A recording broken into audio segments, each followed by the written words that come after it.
It was 4:47 in the morning when someone started pounding on my wall hard enough to rattle the picture frames in my bedroom. I jolted awake, disoriented, heart slamming, and for one confused second I thought someone was trying to break into my house. Then I heard my name. Maya! Maya, open your front door. Right now. I threw off the blanket and rushed barefoot down the hallway, still half asleep, every instinct telling me something was wrong. When I pulled the door open, my neighbor Eli Mercer was standing on my porch in yesterday's clothes, his hair messy, his face gray like he hadn't slept at all. He kept glancing up and down the street, not at me like he expected to see someone watching us. "Don't leave your house today," he said. No hello. No explanation. Just that. "Whatever happens, stay home until afternoon." I blinked at him, trying to catch up. Eli wasn't dramatic. He was the quiet kind of neighbor who waved when we checked the mail and brought my trash can back to the curb if I forgot it. He fixed motorcycles in his garage, kept mostly to himself, and never once came to my door in the year I'd lived next to him. Seeing him like this, tense and almost afraid, made my stomach tighten. "What?" I said. "Why would I stay home?" His jaw flexed. "I can't explain yet." "That's not an answer." "I know." His voice dropped lower. "Just trust me this once. Don't go to work. Don't run errands. Don't answer the door unless it's me. Stay inside until noon." The sky behind him was still black-blue, the street quiet, the whole neighborhood suspended in that eerie hour before sunrise when everything feels unreal. I stared at him, waiting for the punchline, but none came. His eyes were fixed on mine with a kind of urgency that made my chest go cold. "Eli, if this is some kind of joke." "It's not." He stepped closer and lowered his voice even more. "If you leave this house before noon, you're going to regret it." Something about the way he said it made the hairs rise on the back of my neck. Not because it sounded threatening, because it sounded terrified. Before I could ask another question, he turned, walked off my porch, and crossed back to his driveway. Halfway there, he stopped and looked over his shoulder. "No matter what anyone tells you," he said, "stay home." Then he went inside and shut his garage door behind him. I stood there for a long time with my hand on the knob, staring at the empty street. A rational person would have called him crazy and gone back to bed. And maybe a month earlier, that's exactly what I would have done. But my life hadn't felt rational for a while. 3 weeks earlier, my older brother Daniel had died in what police called a single-car accident on the interstate. They said he lost control in the rain and drove off the barrier. Case closed. But the last time I spoke to him, less than 12 hours before he died, he sounded scared in a way I had never heard before. "If anything strange happens tomorrow," he'd said, "do not go where they expect you to go." At the time, I thought grief was making me remember it differently, that maybe I was inventing meaning because losing him out of nowhere had broken something in my brain. But then little things started happening that I couldn't explain away. A dark SUV parked across from my house for 2 nights in a row. A call from an unknown number where no one spoke. My office key fob disappearing for a day, and turning up in the pocket of a coat I hadn't worn in months. None of it was enough on its own. Together it felt like a pattern. And now my neighbor was on my porch before dawn telling me not to leave the house until noon. My name is Maya Bennett. I'm 31 years old. I work as a compliance manager for a medical supply company downtown, and I'm the kind of person who lives by routines. Coffee at 6. Out the door by 7:30. Work until 5:30. Home by 6. My life had always been ordinary, structured, painfully predictable, which is probably why what happened next hit me so hard. It shattered the illusion that ordinary people are safe just because they live ordinary lives. I didn't stay home because I believed Eli. Not exactly. I stayed home because too many strange things had been building around me, and his warning snapped them into focus. I emailed my boss and said I had a family emergency. Then I locked the front door, closed every blind in the house, and waited. The waiting was the worst part. Every little sound started to feel loaded. The refrigerator humming in the kitchen. Pipes ticking in the wall. A dog barking 3 houses down. Around 8:15, I thought I saw movement through the slit in my blinds. A man standing near the mailbox across the street, pretending to look at his phone. When I looked again, he was gone. At 9:30, my boss texted asking if I was all right. I almost told her everything, then deleted the message. What was I supposed to say? My quiet neighbor told me not to come in today because something bad might happen by noon. By 10:40 I started feeling ridiculous. Maybe Eli had been drunk. Maybe he was paranoid. Maybe Daniel's death had scrambled my judgment so badly, I was turning every coincidence into a warning sign. I even grabbed my keys at one point, thinking I'd go get coffee and prove to myself I wasn't losing my mind. Then I remembered the look on Eli's face. I put the keys back down.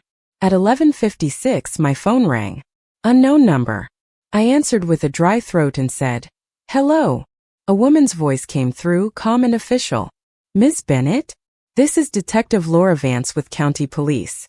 I need to ask you a few questions regarding an incident at Halcyon Medical Supply this morning." My pulse stumbled. What kind of incident? There was a pause. Papers shifting. Then she said, "At approximately 11:21 a.m. there was an explosion in your department." I gripped the edge of the kitchen counter so hard my fingers hurt. "What?" "Several employees were injured. We also have reason to believe you may have been involved." For a second I actually thought I had misheard her. Involved? I'm home. I never went to work. Another pause. Longer this time. Then she said the one thing that made my blood turn to ice. "Ms. Bennett, security footage shows someone arriving in your car at 7:58 a.m. using your credentials to access the building." My mouth went dry. "That's impossible. The same footage places you on the 4th floor shortly before the explosion." I couldn't breathe. My car was in my driveway. I had been home all morning. But if someone had used my identity to walk into my office, then this wasn't just bad luck. It was a setup. And suddenly Eli's warning didn't sound crazy at all. It sounded late. The detective kept speaking, but for a moment her voice sounded far away, like it was coming through water. "Ms. Bennett? Are you still there?" I forced air into my lungs. "I'm here. Can anyone confirm your whereabouts this morning?" I turned slowly in the middle of my kitchen and looked at the empty chairs, the untouched mug of coffee, the silence pressing in from every wall. I lived alone. Most days I liked that. In that moment it felt like a trap. "No," I said quietly. "I'm by myself." The tone on the other end changed almost imperceptibly. More formal. Less sympathetic. "I need you to remain at your residence," Detective Vance said. "Officers are being dispatched now." A cold wave moved through me. "Why are officers coming here if I told you I wasn't there?" There was another pause, and when she answered, her words came carefully, like she was stepping around something bigger than either of us. "Items registered to you were recovered near the blast site." My hand slipped on the counter. "What items?" "We can discuss that when officers arrive." The call ended a few seconds later, but the damage was done. My heart was racing so hard I could feel it in my throat. Someone had gone to my workplace in my car, used my credentials, walked into my department, and now the police believed I had something to do with an explosion. That wasn't impersonation. That was replacement. I moved to the front window and peeled back the blind just enough to see the driveway. My sedan was still there. Same dent near the rear bumper. Same faded parking sticker on the windshield. Which meant whoever had been seen on camera either had access to a car identical to mine or somehow had used mine and returned it without me ever noticing. That thought was so impossible I almost rejected it on instinct. Almost. Then I remembered something I hadn't let myself think about in days. 2 nights earlier, I had fallen asleep on the couch with the television on. When I woke up around 3 in the morning, my car keys weren't on the entry table where I always left them.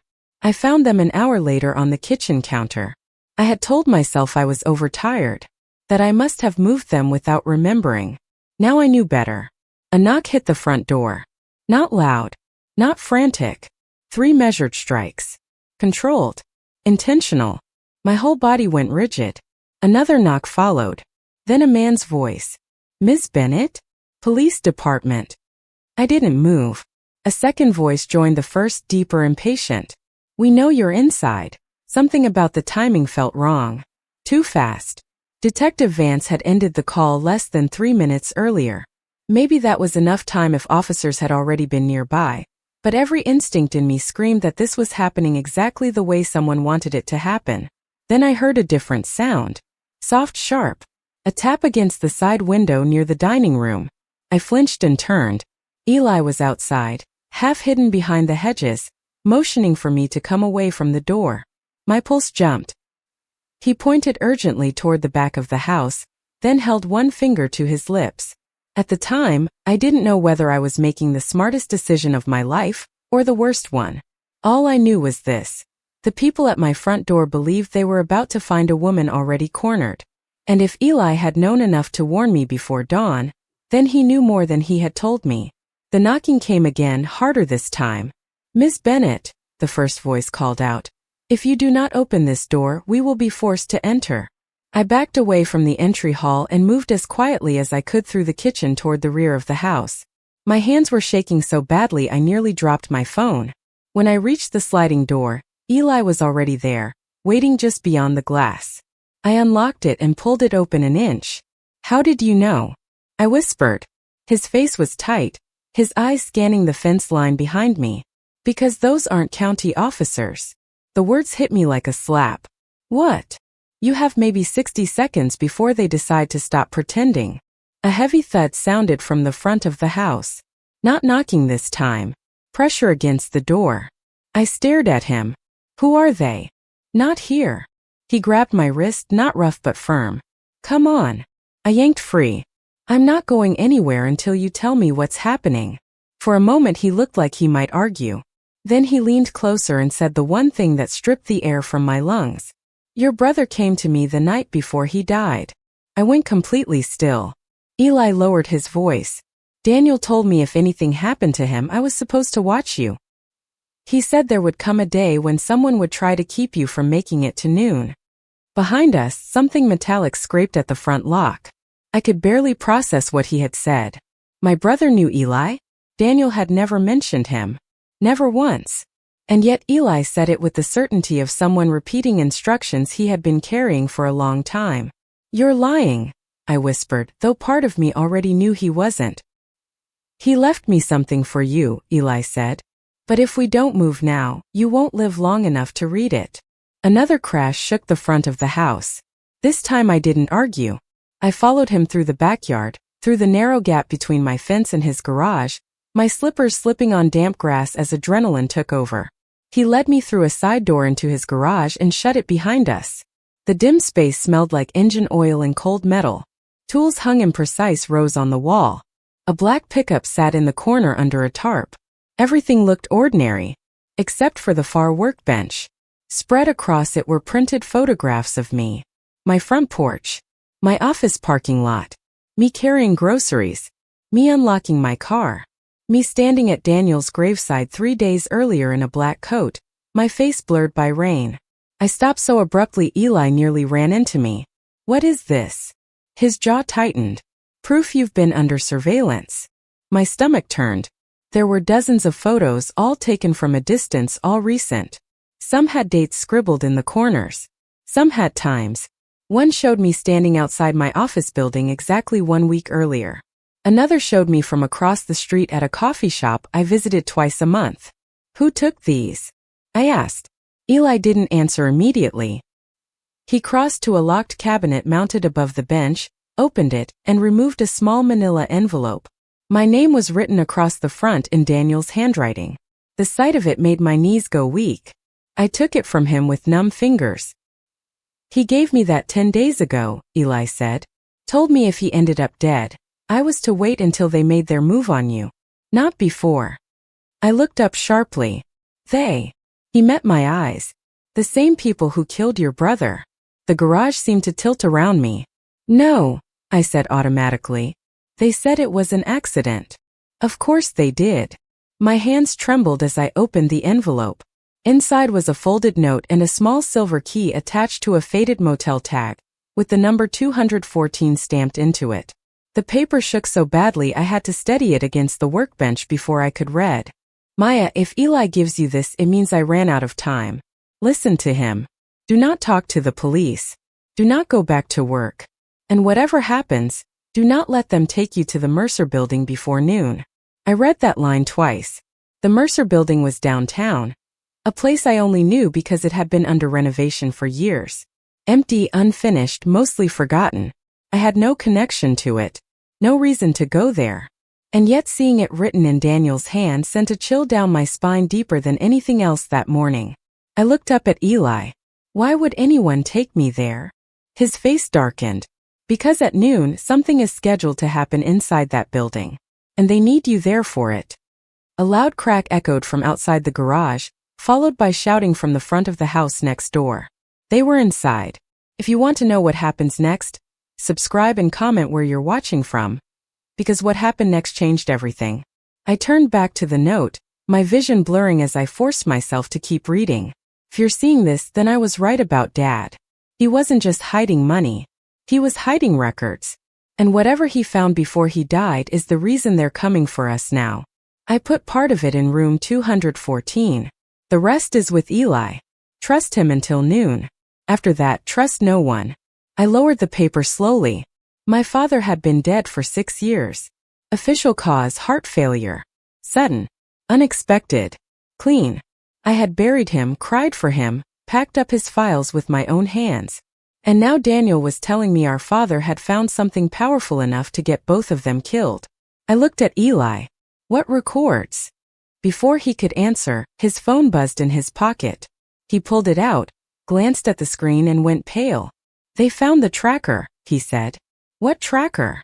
He looked at me, then at my phone still clenched in my hand. And suddenly I understood. They hadn't needed me to open the front door. They just needed me to stay in one place long enough to be found. Eli didn't waste another second. Turn your phone off, he said sharply. My fingers froze around it. What? Now, Maya. Something in his voice cut through the panic. I held the power button, my thumb trembling, and watched the screen go black. The silence that followed felt heavier than before, like I had just stepped off the grid. Eli exhaled once, quick and controlled, then moved to a metal drawer under the workbench and pulled it open. Inside were things that didn't belong in a normal garage. A second phone. A small black case. A folded map with sections circled in red. You should have told me, I said, my voice barely steady, about any of this. I couldn't, he replied. If they knew I made contact too early, you'd already be gone. A crash echoed from the house again. Louder this time. With splintering. They were tearing through the front room. I flinched instinctively, but Eli didn't even look toward the noise. He was focused, moving fast now, like every second mattered. Listen to me carefully, he said, pressing the second phone into my hand. From this point on, everything you thought you knew about your life is wrong. My throat tightened. Start explaining. He shook his head. Not here. Another voice shouted from inside my house. Closer now. Orders. Sharp. Controlled. Not the kind of voices that ask questions. The kind that already had answers. Eli grabbed the keys off the hook by the garage door. We need to leave before they realize you're not inside. I didn't move. My brother said you knew something, I said. So tell me, what did my dad find? For a fraction of a second, Eli hesitated. And that hesitation told me everything. It wasn't just records, he said quietly. It was evidence. Of what? His eyes locked onto mine. Of a program that shouldn't exist. My pulse spiked. That's not an answer. It's the only one you're getting until we're out of here. Another crash. Glass shattering this time. Then footsteps. Inside the house. They had broken through. Eli stepped closer, lowering his voice. If they take you, you don't get questioned. You disappear. The words hit harder than anything else he'd said. Disappear. Not arrested. Not investigated. Erased. I swallowed, forcing my body to move. Where are we going? He handed me the key from the envelope. Room 214. The motel. Daniel's words echoed in my head. I put part of it there. What is it? I asked.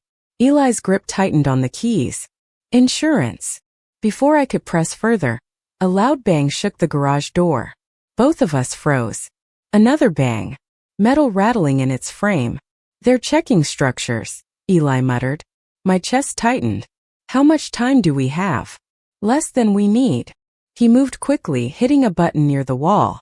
The garage lights shut off instantly, plunging us into shadow. Only a thin strip of gray light slipped in from under the door. Stay close, he whispered. We slipped through a side exit into a narrow alley between houses. The cold air hit my face like a shock, snapping me fully awake. Somewhere behind us, a voice shouted again. Then another. Coordinated. Controlled. They knew I wasn't inside. We moved fast, cutting through backyards, hopping a low fence, slipping between hedges. My heart pounded so hard it felt like it was shaking my vision. What happens at noon? I asked, breathless. Eli didn't answer right away. That terrified me more than anything. Eli. He glanced back at me, his expression tight. At noon, he said. They make it official. Official what? That you were responsible. My steps faltered. For the explosion? Yes. That doesn't make sense. I wasn't even there. They don't need you to be there, he said. They just need the world to believe you were. A chill spread through me. They're building a story, he continued. By noon it goes public.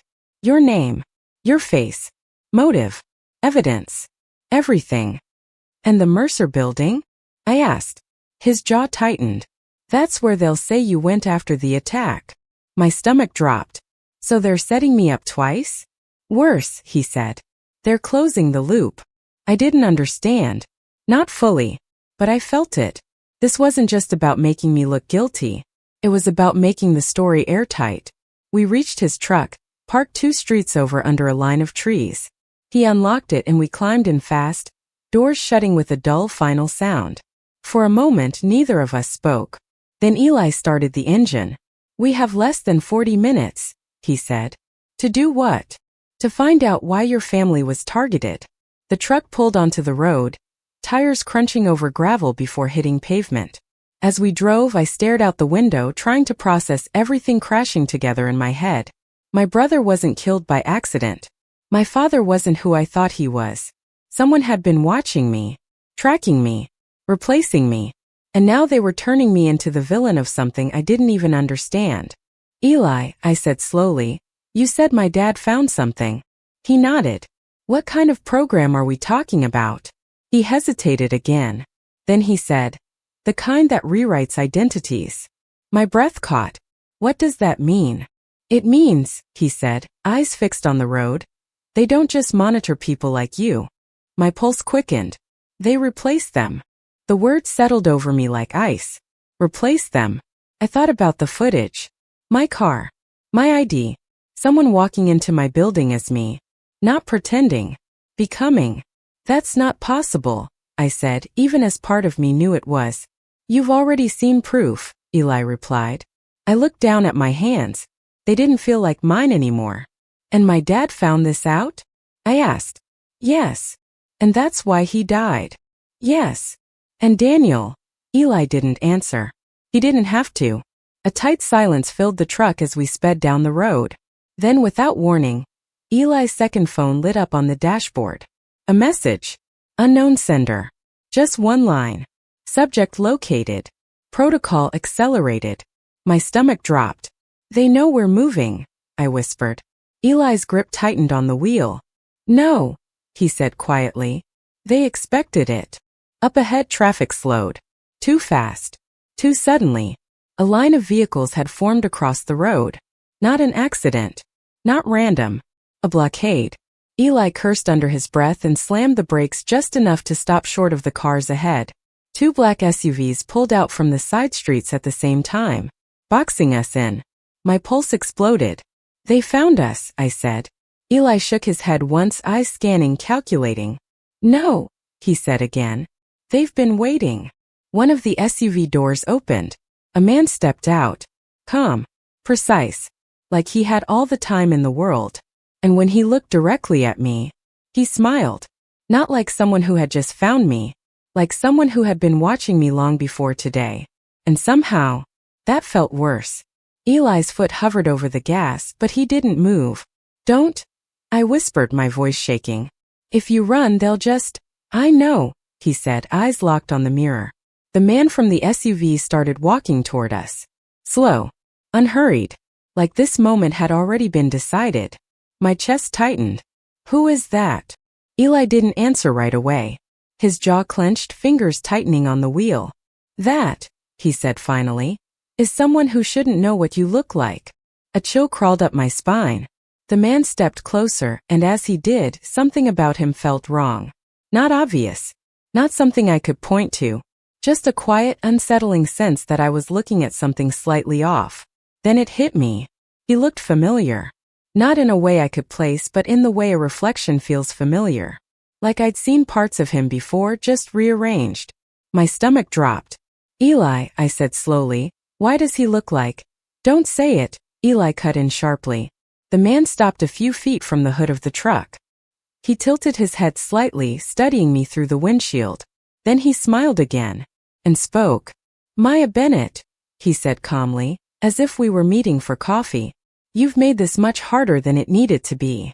My pulse slammed against my ribs. How do you know my name? I asked even though I already knew the answer. He let out a soft breath, almost amused.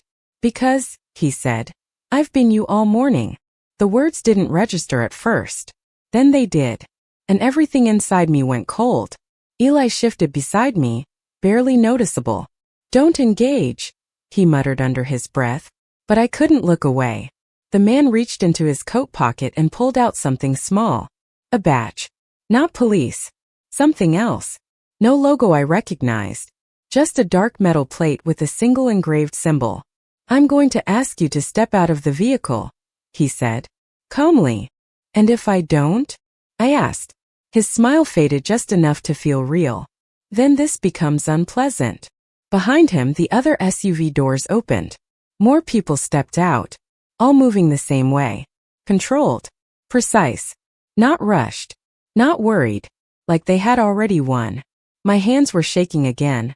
But something deeper was starting to rise underneath the fear. Anger. You're framing me, I said. He tilted his head again. Framing is such an outdated term, he replied. We prefer narrative alignment. My breath caught. Narrative. Story. Everything Eli said snapped into place. They're building a story. And you're the ending, the man added. Eli's voice cut in low and urgent. Maya, listen to me. When I say go, you don't look back. My heart raced. Go where? You'll know. That didn't help. Nothing about this made sense. And yet somehow it all did. The man took another step forward. Last chance, he said. Step out of the vehicle. I looked at Eli. For the first time since this started, he looked unsure. Not afraid. Not panicked. Just calculating something he didn't like the odds of. That scared me more than anything else. Eli, I whispered. What happens if they take me? His eyes flicked to mine. And for a split second, I saw the truth. They don't bring you in, he said quietly. They replace you. My chest tightened. Then who was at my office? I asked. He didn't answer. He didn't have to. I already knew. The man outside wasn't just pretending to be me. He had been me. Driving my car. Using my ID. Walking into my workplace. And now he was here to make sure there was only one version of that story left. The real one. Or the one they created. Eli inhaled sharply. Then, now. Before I could react, he slammed his foot on the gas. The truck lurched sideways, tires screeching as he cut hard toward the narrow gap between two parked cars. Shouting erupted behind us. The man didn't move. He just watched. Still smiling. The impact came fast. Metal scraped metal as we forced through the gap, the truck jolting violently. My head snapped against the seat as Eli floored it, sending us tearing down the side street. Gunshots cracked behind us. Sharp. Controlled. Not warning shots. I ducked instinctively, my heart hammering. They're shooting at us. I shouted. I know. Eli swerved hard around a corner, tires barely holding the road. For a moment there was silence. Then sirens. Not distant. Not approaching. Already there. Ahead of us. My stomach dropped. Another blockade. Eli cursed under his breath. They're hurting us, he said. Where? But I already knew the answer. The Mercer Building. Room 214. My brother's last warning. My father's secret. Everything was leading to one place. One moment. Noon. I looked at the clock on the dashboard. 11:42. 18 minutes. That's all we had left. And suddenly, I realized something that made my blood run cold. They don't need to catch me, I said slowly. Eli glanced at me. What? They just need me to be there. His expression changed. Just slightly. But enough. Enough to confirm it. This wasn't a chase. It was a funnel. Every road. Every move. Every choice. Leading me exactly where they wanted me to go. And somehow, we were already too deep inside it. The sirens grew louder. The road ahead narrowed. And in the distance I saw it. The Mercer Building. Waiting. Eli saw it at the same time I did.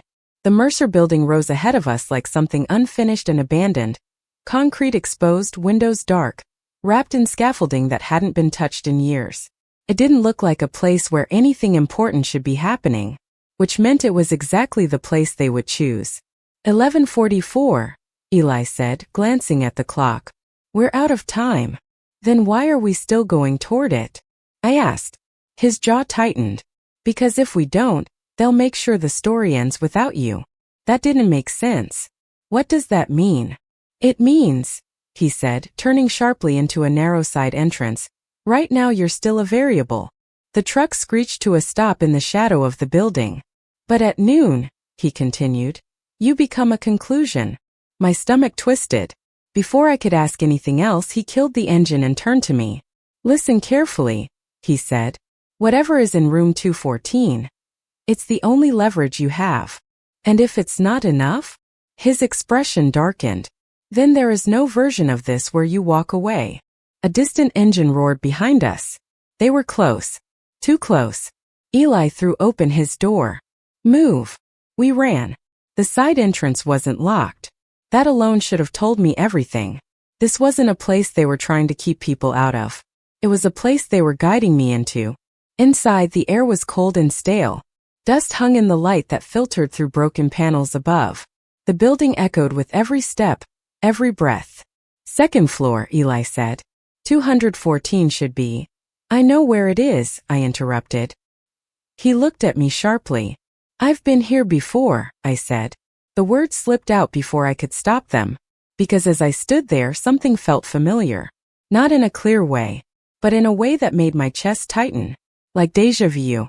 Like I had walked these halls before and just forgotten. Eli didn't question it. He just nodded. Then go. We moved fast up the concrete stairs, our footsteps echoing too loud, too exposed. Every second felt like it was slipping through my fingers. 11:48. 12 minutes. At the top of the stairs, a long hallway stretched ahead. Most of the doors were missing. Some were boarded. Others hung open into empty rooms filled with debris. But one door, 214, was intact. Closed. Waiting.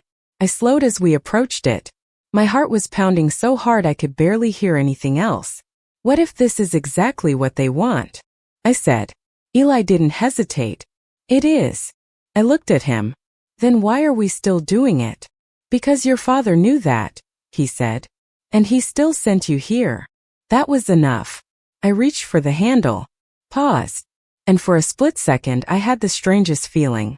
Like something on the other side of that door was already expecting me. Pushed it open. The room was empty. At least that's what I thought at first. Then I saw it.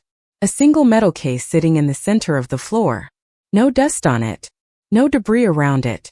Like it had been placed there recently. Specifically. For me.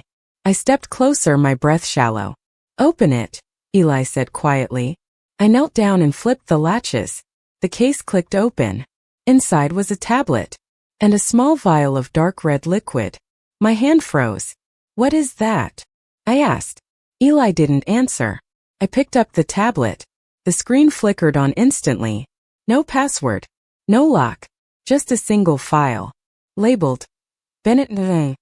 Primary subject. My stomach dropped. That's not possible, I whispered. My finger hovered over the screen. Then I tapped it. The file opened. A video. It started playing immediately. And what I saw made my entire world collapse. It was me. Sitting in a room. Calm. Composed. Looking directly into the camera. But it wasn't me. Not really. Because I didn't remember any of it. State your name, a voice off camera said. Maya Bennett. The version of me on the screen replied. My pulse thundered. Do you understand the terms of your participation? Yes. My breath caught. Participation. Confirm your role in Phase 3. The version of me smiled slightly. I am the control identity, she said. Everything inside me went still. No, I whispered. That's not real. But the video kept playing. Confirm replacement protocol. Already in progress, she said. My hand started shaking. Eli stepped closer, his voice low. Maya. But I couldn't hear him, because the version of me on that screen leaned forward slightly and said something that made my blood turn to ice. If anything goes wrong, she paused, smiled, and then, I will replace myself. The video cut. Silence filled the room. I stared at the screen, my reflection staring back at me, but it didn't feel like me anymore. It felt like I was looking at something that had been designed to look like me, built, planned, controlled. Slowly, I looked down at the vial in the case. Dark red, thick, almost identical to blood. My chest tightened. Eli, I said, my voice barely there. What am I? He didn't answer. And that's when I heard it. Footsteps. Outside the room. Slow. Measured. Approaching. Right on time. I looked at the clock on the tablet. 11:59. 1 minute. The door behind us creaked open, and a voice I now recognized instantly said, perfect timing. I turned, and there he was, the man from before, smiling. But this time he wasn't looking at me like a stranger. He was looking at me like I was unfinished.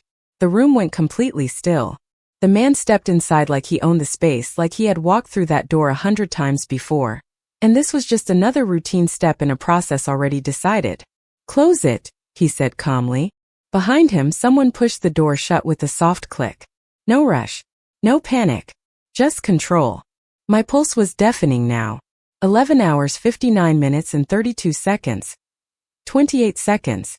I forced myself to stand, the tablet still in my hand. The video burned into my mind. That's not me, I said. My voice sounded weaker than I wanted it to. The man smiled slightly. That depends on your definition of you. Eli stepped forward, putting himself slightly between me and the door. Don't come any closer, he said. The man didn't stop walking. Eli Mercer, he said, almost amused. You were supposed to observe, not interfere. Eli's jaw tightened. Plans change. Yes, the man replied. They always do. His eyes shifted back to me, and for a second I felt like I wasn't being looked at, but evaluated. Like I was data. Incomplete data. I tightened my grip on the tablet. What is this? I demanded. What did you do to me? He stopped a few feet away. Not threatening. Not aggressive. Just certain. We didn't do anything to you, he said. My chest tightened. We revealed what you are. The words hit harder than anything else so far. No, I said immediately. That video, whatever that is, it's fake. He tilted his head slightly. You saw the footage this morning, he said. Someone driving your car, entering your building, using your credentials. My stomach dropped. That wasn't someone else, he continued softly. That was you. My breath caught. That's impossible. Is it? His voice stayed calm. Too calm. You've already noticed the gaps, haven't you? He said. Moments you can't account for. Things out of place. Keys moving. Time slipping. My mind flashed back, the missing keys. The strange calls. The feeling of being watched. No, I whispered. That doesn't mean. It means, he interrupted. You're not continuous. Silence. The word hung in the air. Not continuous. I felt something crack inside my chest. What does that even mean? I asked. He gestured lightly toward the tablet. You are one of multiple instances, he said. My vision blurred. No? Parallel identity execution, he continued. A controlled system designed to operate across simultaneous timelines of action. I stared at him, not understanding, and yet some part of me did. You're saying, I swallowed hard. There's more than one of me? He smiled again. There has to be. My knees weakened slightly. Eli's voice cut in sharper now. Don't listen to him. But the man ignored him. You are the control model, he said to me. The stable version. The one that stays anchored. Observes. Adapts. My heart was racing. And the other version? I asked. His eyes flickered. The one you saw at your office? A pause. Then, that one executes. A cold wave moved through me. Execute. Not just actions. Outcomes. Consequences. And the explosion? I whispered. He didn't answer immediately. That told me everything. You did that, I said, my voice shaking. Not you, he corrected.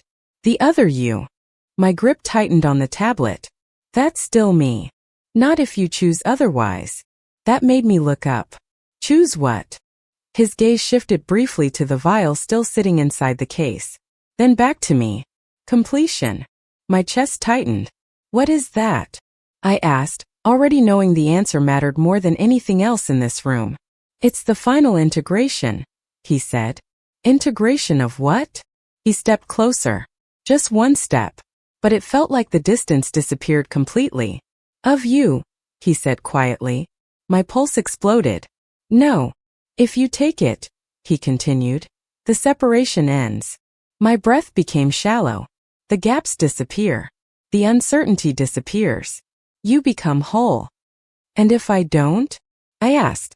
His expression didn't change. Then the executing instance becomes primary.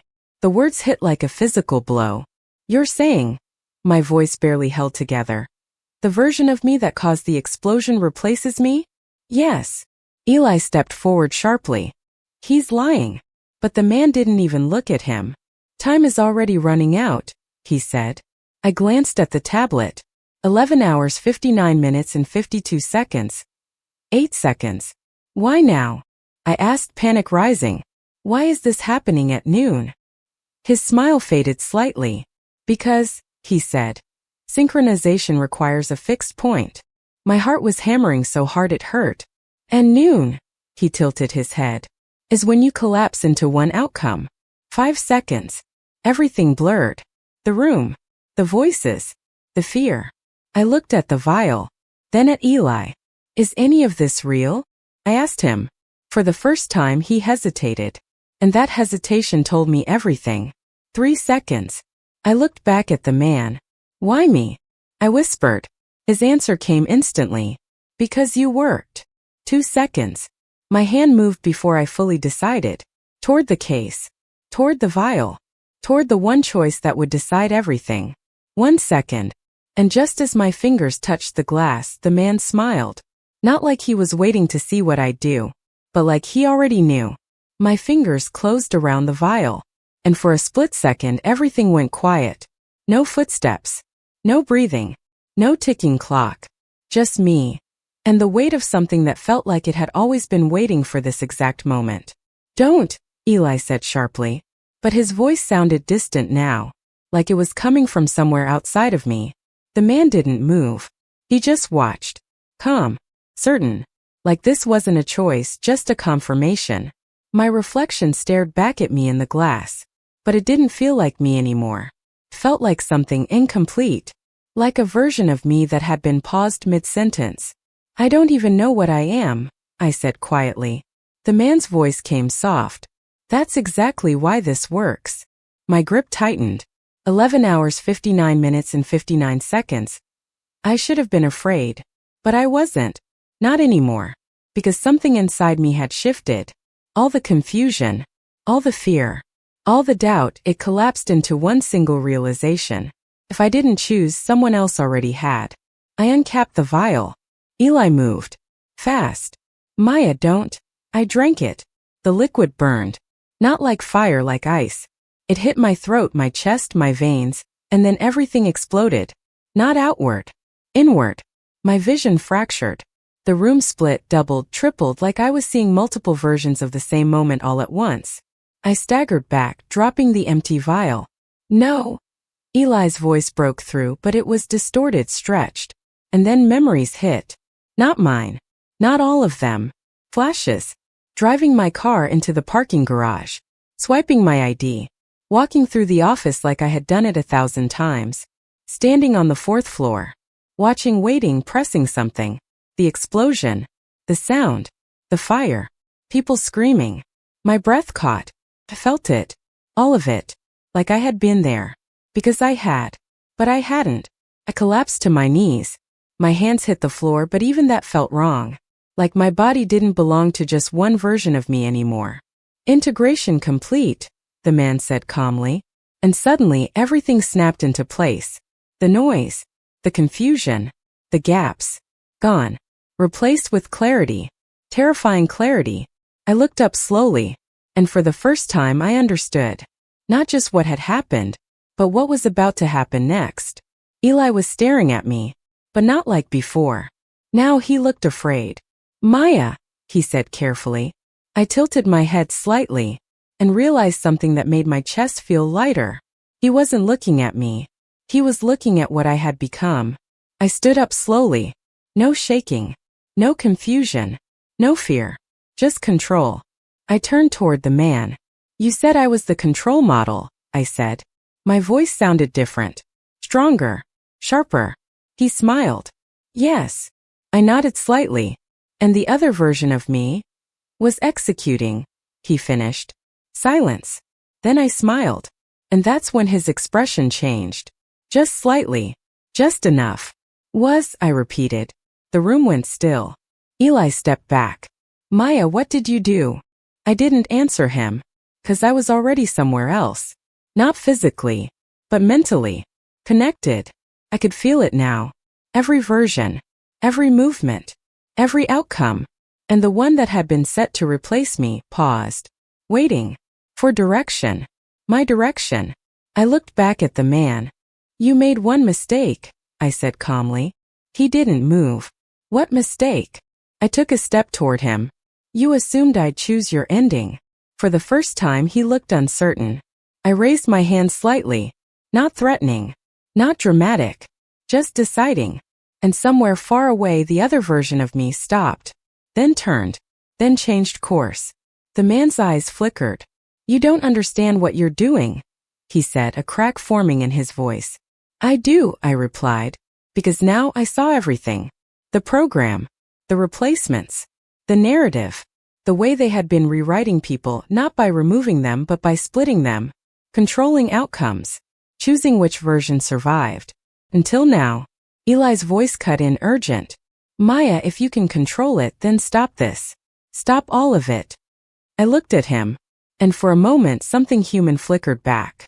Stop it. I repeated softly. Then I looked back at the man. Then around the room. Then at the tablet still glowing on the floor. And finally back at Eli. They were never trying to control me, I said. My voice was calm. Too calm. They were trying to contain me. The man stepped back. Just one step. But it was enough. You don't have full integration, he said quickly. You're unstable. You don't know the consequences. I do, I interrupted. And I did. Every possible version of what came next was already unfolding in my mind. I just had to choose one. I walked past him. Not rushing. Not running. Just moving forward. Toward the door. Maya, Eli said, his voice tight. What are you doing? I paused. Just for a second. Then said. Finishing it. And stepped out into the hallway. The building was no longer empty. Footsteps echoed from every direction. Agents. Teams. Closing in. But now I didn't feel trapped. I felt ahead. Because every move they were about to make I had already seen. And already changed. Behind me the man's voice followed. You can't outrun the system. I didn't turn around. I just smiled slightly. You're right. I stepped forward. Into the light breaking through the broken windows. Into the moment everything shifted. And said, I can replace it. And somewhere, beyond this building, beyond this moment, beyond every version of what should have happened, something new began. Not controlled. Not predicted. Not contained. And that's when I realized this was never about surviving the story. It was about rewriting it.